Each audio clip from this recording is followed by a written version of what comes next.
Bonjour à tous, nous sommes aujourd'hui dans la seconde capsule du chapitre numéro 5 qui porte sur les entités chimiques plus stables et nous allons aujourd'hui nous intéresser aux molécules. Mais tout d'abord, voyons la définition d'une molécule. Alors, une molécule, c'est une entité chimique qui est stable. Elle est électriquement neutre, composée d'au moins deux atomes qui sont reliés entre eux par ce que l'on appelle une liaison de valence. Et donc, une liaison de valence, qu'est-ce que c'est? C'est la mise en commun par deux atomes de deux électrons de valence, chacun des atomes mettant en commun un de ces électrons. Chaque atome impliqué dans la liaison va donc gagner un électron de valence. Il existe différents types de liaisons. La liaison simple, qui correspond à la mise en commun de deux électrons. La liaison double, avec la mise en commun cette fois-ci de 4 électrons, ou encore la liaison triple, avec la mise en commun de 6 électrons. Cette mise en commun d'électrons permet aux atomes d'acquérir davantage d'électrons de valence afin de saturer leur couche électronique de valence et ainsi de gagner en stabilité. Nous allons maintenant voir le modèle de Lewis qui permet de représenter l'organisation des électrons de valence de chaque atome dans la molécule. Dans ce modèle, les électrons sont associés par paires, que l'on appelle des doublés. Il existe deux types de doublés. Les doublés liants, qui correspondent aux liaisons de valence. Ces doublés appartiennent aux deux atomes qu'ils relient. Et il existe également les doublés non liants, qui sont les paires d'électrons qui ne participent pas aux liaisons.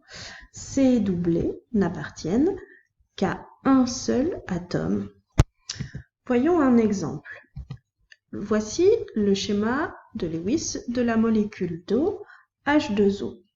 On voit ici qu'il y a deux doublés liants, c'est-à-dire deux liaisons covalentes entre les atomes d'hydrogène et l'atome d'oxygène. Et on observe également qu'il y a deux doublés non liants qui appartiennent à l'atome d'oxygène.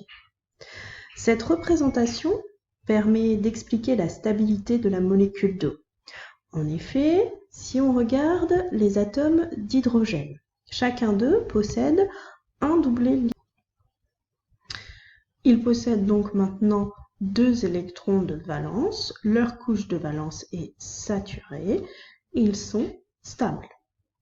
Pour ce qui est de l'atome d'oxygène, il possède deux doublés liants et deux doublés non liants, ce qui fait donc 4 électrons pour les doublés liants et 4 électrons pour les doublés non liants, soit 8 électrons de valence au total. Sa couche de valence est saturée. Tous les atomes présents dans cette molécule ont des couches de valence saturées. Ils sont donc plus stables. Cette molécule est plus stable que si l'on prend deux atomes d'hydrogène et un atome d'oxygène séparément. La dernière chose dont nous allons parler dans ce chapitre, c'est l'énergie de liaison. Alors, on vient de voir qu'une molécule était plus stable que les atomes qui la constituent pris séparément.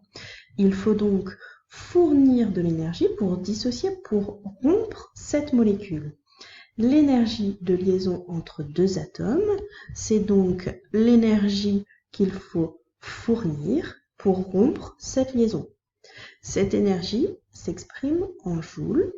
Voici quelques exemples d'énergie de liaison. Vous ne devez bien évidemment pas connaître toutes ces valeurs. Voilà, c'est tout pour aujourd'hui. Merci et à bientôt.